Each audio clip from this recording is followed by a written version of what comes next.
Assalamualaikum warahmatullahi wabarakatuh. Kita akan mengulas secara jernih dan secara bijak terkait dengan insiden yang baru saja terjadi di Kampung Tangkil, Sukabumi, yakni berkaitan dengan ibadah umat Kristen di sebuah rumah yang merupakan retreat bagi umat Kristen. Saya membaca informasi terakhir Senin 30 Juni 2025 pukul 15:58 waktu Indonesia Barat di Detik Jabar. Bisa kita lihat di sini. Judul beritanya, duduk perkara insiden Kampung Tangkil, Sukabumi. Bukan gereja, hanya retreat. Insiden yang terjadi di Kampung Tangkil, Kecamatan Cidahu, Kabupaten Sukabumi, beberapa waktu yang lalu menuai berbagai spekulasi. Namun aparat kepolisian, pemerintah daerah, dan tokoh lintas agama sepakat menegaskan bahwa tidak ada rumah ibadah yang dirusak dalam kejadian tersebut. Kapolres Sukabumi AKBP Samian menyebut bangunan yang dipersoalkan warga bukanlah rumah ibadah resmi, melainkan rumah singgah yang saat itu digunakan untuk kegiatan retreat. Ia menyebut peristiwa itu dipicu oleh miskomunikasi, jadi hanya salah komunikasi. Kemudian yang berikutnya, tadi Pemkab sebut bangunan tidak berizin. Kepala Badan Kesatuan Bangsa dan Politik Kesbangpol Kabupaten Sukabumi, Tri Romadono, juga menegaskan bahwa tidak ada gereja yang dirusak dan bahwa bangunan yang digunakan tidak memiliki izin sebagai rumah ibadah maupun rumah singgah. Kemudian yang berikutnya dari Forum Kerukunan Umat Beragama atau FKUB menegaskan bahwasanya bangunan tersebut bukan gereja, bukan ibadah umum juga aktivitas di sana. Hal senada disampaikan perwakilan Forum Komunikasi Umat Beragama FKUB Kabupaten Sukabumi, yakni Pendeta Beresan Bagaring. Ia menyebut bahwa bangunan itu bukan gereja dan kegiatan yang dilakukan bukan ibadah umum, melainkan pembinaan anak-anak atau semacam retreat di situ disebutkan. Baik, pada kesempatan kali ini saya hendak berpendapat.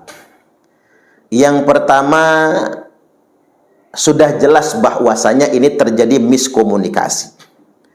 Tentunya di tengah-tengah miskomunikasi patut diduga ada oknum-oknum yang kemudian memanas-manasi lantas kemudian memprovokasi. Benar bahwasanya tidak ada rumah ibadah yang dirusak, tapi rumah yang digunakan untuk kegiatan tersebut telah dirusak. Ada beberapa bagian rumah yang dirusak.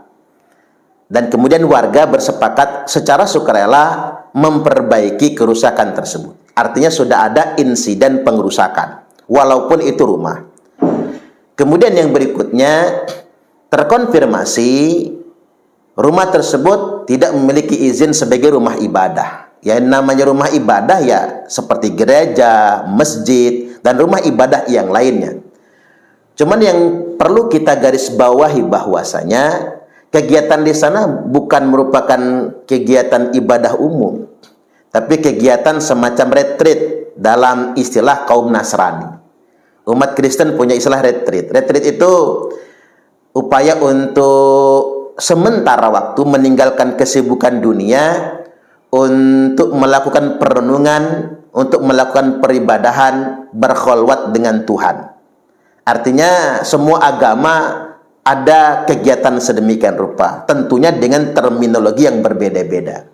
Ada yang mengistilahkannya meditasi, ada yang mengistilahkannya tahanus, ada yang mengistilahkannya itu suluk misalnya, ada juga yang mengatakannya dengan sebutan muhasabah misalnya, ada yang menyebutnya mabit, atau berbagai macam kegiatan lainnya. Tapi saya ingin sederhanakan, dalam tanda kutip mungkin kegiatan tersebut identik dengan kegiatan pengajian lah kalau di tengah-tengah masyarakat muslim. Nah, yang saya ingin tegaskan, kalau dalam tanda kutip umat Kristen di rumah tersebut mengadakan kegiatan pengajian, ngaji diri, melakukan perenungan terhadap nilai-nilai keagamaan, lo apa salahnya? Apa salahnya? Kan tidak ada yang salah di situ. Mestinya masyarakat di sekitar juga tidak perlu mempersoalkan kegiatan tersebut. Orang ngaji kok dalam tanda kutip. Ibarat kata nih, kalau ada orang Islam melakukan yasinan di rumah, kita tahlilan dan yasinan di rumah. Lo emang salah kita mengadakan kegiatan taklim di rumah? Apa salahnya kita mengadakan yasinan di rumah atau tahlilan di rumah? Lantas karena itu kegiatan kerohanian, kegiatan keagamaan, apa memang harus berizin rumah tersebut untuk dilakukan kegiatan keagamaan? Kan tidak juga kan? Oke, saya ingin mengajak kita berpikir jernih, berpikir bijaksana kepada semua umat Islam tanpa terkecuali. Ketika rumah kita gunakan misalnya tempat majelis, entah sholawatan, entah zikiran, entah manakiban, entah kita tawajuhan di rumah atau pengajian dan lain sebagainya, kegiatan ini kan tidak perlu berizin, dan rumah kita juga tidak mesti ngurus izin, namanya rumah. Persis dengan yang dilakukan oleh saudara kita umat Kristiani. Mereka sedang melakukan retreat, sedang meditasi, sedang ngaji lah kalau dalam bahasa kitanya. Lo kan nggak salah, itu bagus. Kan bukan melakukan kegiatan-kegiatan yang melanggar norma-norma kemasyarakatan di sana. Norma-norma keagamaan dan juga tidak melanggar hukum. Ini yang mesti kita garis bawahi sebetulnya. Kemudian yang berikutnya terkait dengan berbagai macam persoalan rumah ibadah. Karena memang kita mengacu kepada SKB 2 Menteri misalnya. Entah ngapa juga sih mesti dipersulit ketika saudara kita dari agama yang non-Islam hendak mendirikan rumah ibadah, ya nggak masalah. Kendatipun saya ingin sampaikan terkait dengan perizinan rumah ibadah ini, kalau bicara izin itu bukan bicara norma keagamaan. Tapi kalau bicara izin itu bicara tentang peraturan perundang-undangan. Leading sektornya bukan di masyarakat sekitar sebetulnya. Leading sektornya ada pada pemerintah daerah yang mesti memberikan izin. Ini layak nggak diberikan izin mendirikan masjid di tempat ini, mendirikan gereja di sini, vihara misalnya, pura agung atau pura-pura yang lainnya. Ada nggak kelayakan menurut aturan perundang-undangan yang berlaku? Jadi aturannya adalah undang-undang. Sangat tidak bijaksana kemudian ketika orang membangun sentimen keagamaan atau anti terhadap agama tertentu, lantas kemudian tempat ibadah mereka atau rumah ibadah mereka kita tolak untuk dibangun dengan alasan karena dekat dengan kita. Ini saya pikir suatu sikap yang sangat tidak bijaksana. Karena di negeri yang mayoritas muslim ini, mau tidak mau, saya mesti mengingatkan kita semua. Yang pertama yang perlu saya ingatkan bahwasanya orang yang masih merasa terganggu dengan eksistensi agama lain, itu tanda imannya lemah. Ada gereja dia panik misalnya. Ada rumah ibadah agama lain dia panik. Lalu ngajak orang untuk tidak memberikan izin. Mengajak orang kemudian untuk melakukan persekusi misalnya atau pengerusakan. Saya yakinkan kepada Anda semua, Islam tidak pernah mengajarkan yang sedemikian rupa. Gerakan-gerakan anti gereja atau anti rumah ibadah agama lain itu nggak ada ajarannya dalam Islam, nggak ada. Di ayat yang mana? Di hadis yang mana? Allah tidak pernah mengajarkan itu. Nabi Shallallahu Alaihi Wasallam tidak pernah mencontohkan. Nah, adanya reaksi negatif, penolakan, bahkan sampai kepada persekusi terhadap rumah ibadah non-muslim ini adalah kerjaan orang-orang yang imannya masih lemah. Bahkan bisa saya pertegas, jangan-jangan belum ada iman pada dirinya. Karena kalau benar dia orang mukmin, orang beriman, kalau benar dia orang Islam, dia tidak akan pernah melakukan itu semua.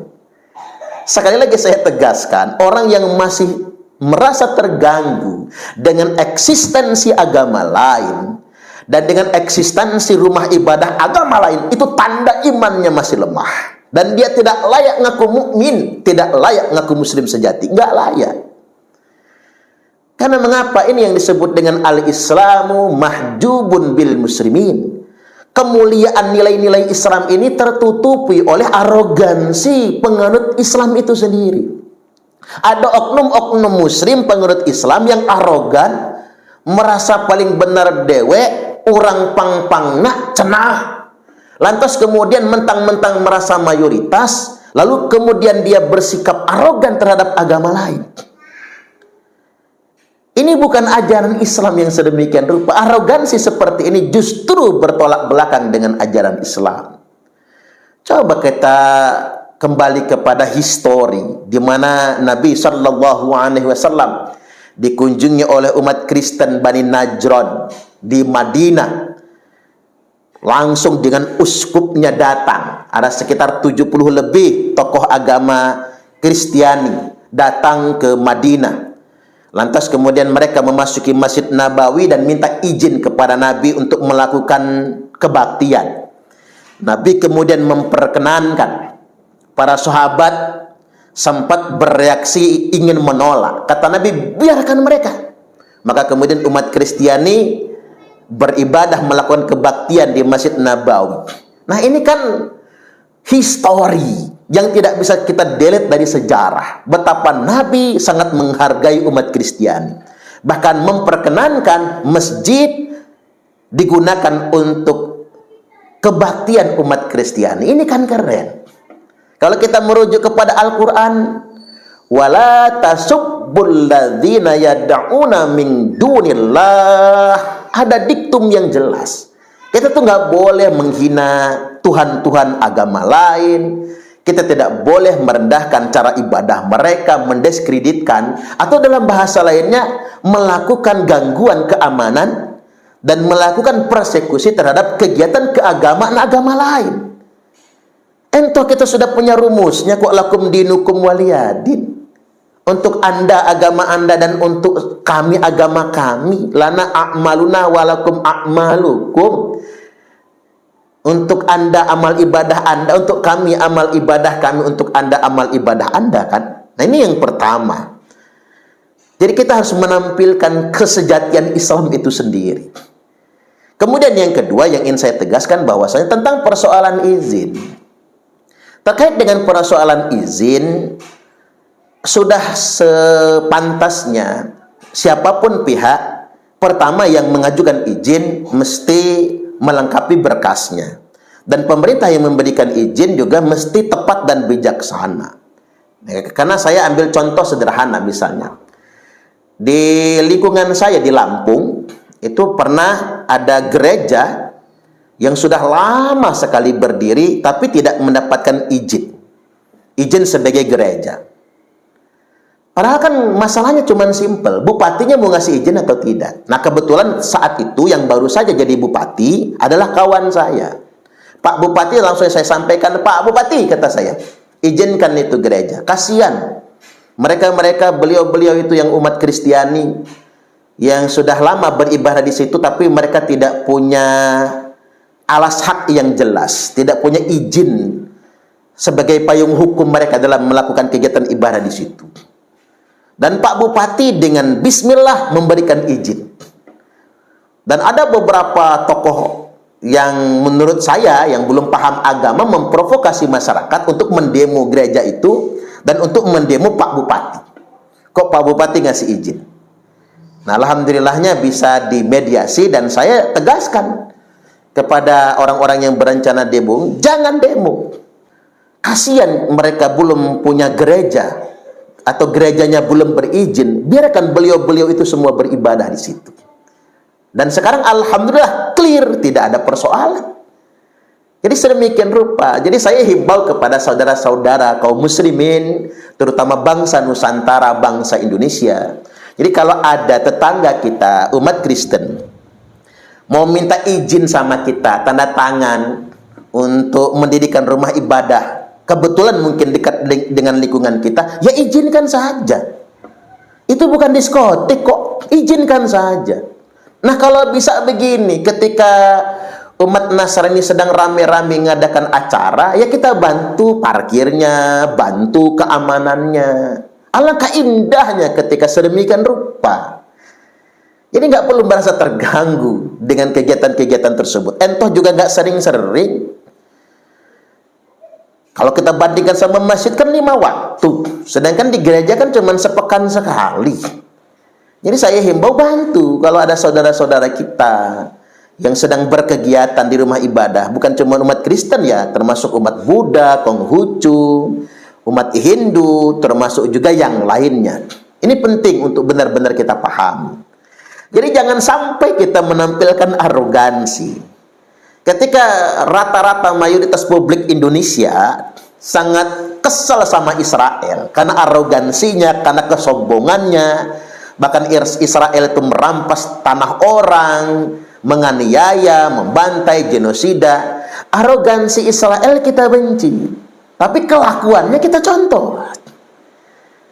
Jadi di saat kita menghujat Israel karena kejahatannya, tapi di sisi yang lain kelakuan mereka kita contoh, bersikap arogan dengan orang-orang yang dalam tanda kutip jumlahnya tak sebanyak kita. Ini kan arogansi namanya.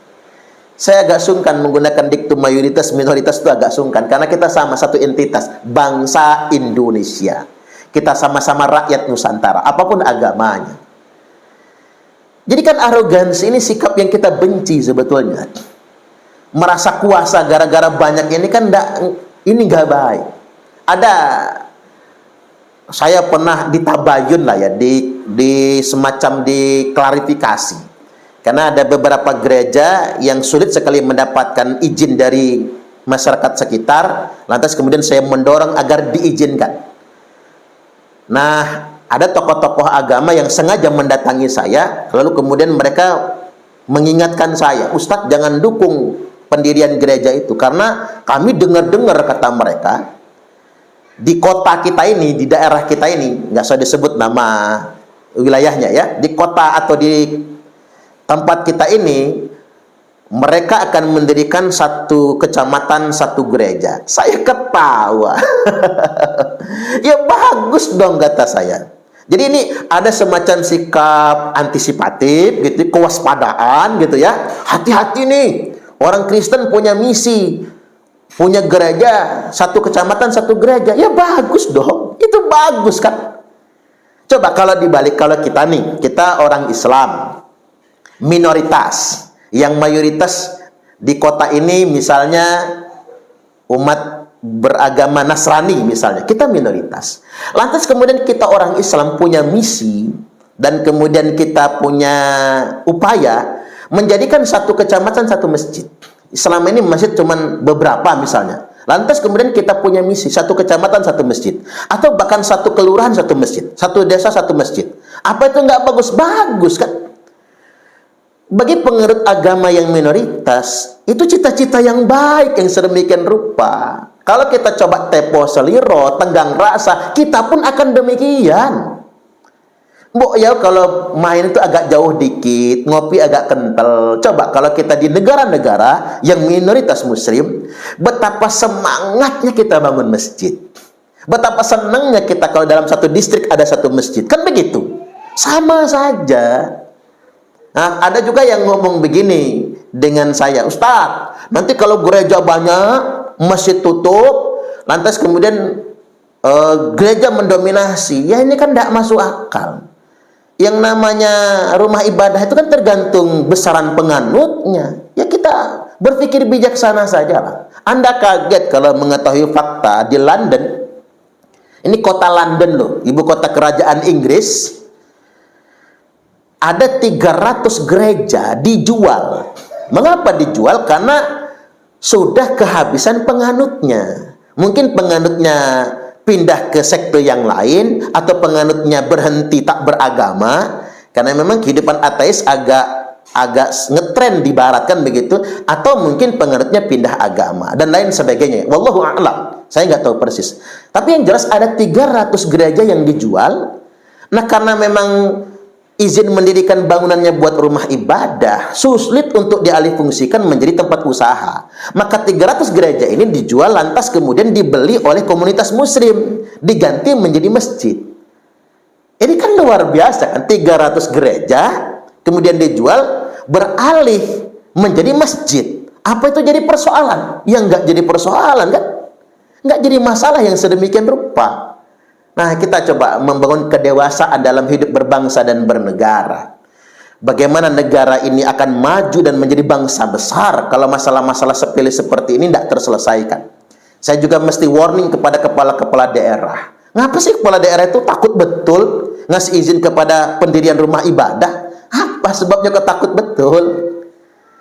Masya Allah. Jadi kita tuh jangan menuruti kebodohan, jangan mengikuti arogansi, jangan. Nah, ini tugas para kiai, para ustadz, para ulama, termasuk forum kerukunan umat beragama. Ayo kita cerdaskan umat kita masing-masing. Kalau mayoritas Katolik, jangan menolak masjid. Kalau mayoritasnya Protestan, jangan ganggu masjid atau vihara. Kalau mayoritas Muslim, jangan nolak gereja. Begitu sebaliknya. Kita berpikir bijaksana, saling tolong-menolong dalam urusan sosial.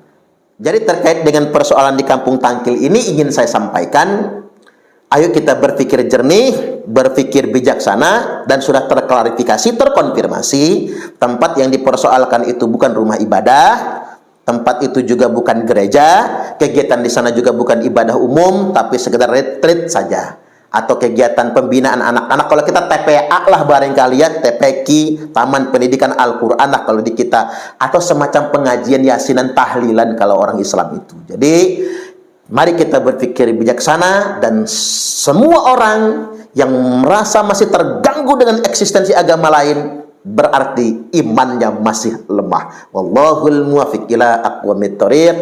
Wassalamualaikum warahmatullahi wabarakatuh.